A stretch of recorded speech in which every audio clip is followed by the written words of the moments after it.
Mbukeli, ake ngikubingelele kuzo zonke iy'ndawo ney'ndawo lapho khona kufinyela khona lelo hlelo igama lami ngingusithembiso ngekwaNdlozi. Ngicela amaqala uvashele le-channel subscribe. Kanti uma ukuthi usubuye kwesibili ngikubingelele futhi ngamukela ohlelweni. Wembukeli sekulahleka ingane yomfana yakashenge eneminyaka engu-2 ubudala eNkandla igama layo linguluze elinye linguvi.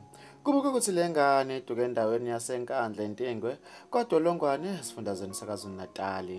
Kubuka ukuthi uyise wengane uthi uhlala eGoli, unina wengane useThekwini, kanti bese kuthi ingane ihlala nogogo wayo.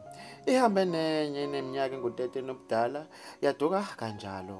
Wembukeli kuyacelakala ukuthi oyibonayo athinte masinyane noma athinte amaphoyisa okanye athinte le namba elandelayo ku-076 1380 732. Angeke ngikuphindele ku-076 1380 732. Siyakholwa ukuthi izotholakala maduze. Mbukeli, bekuyizonakele bengikuphathele zona kuleli hora. Bekuvo lakho ku-comment section mayelana nalolu daba. Ngizokubamba kwenye ividiyo elandelayo sengiphuma kanje. Usale kahle.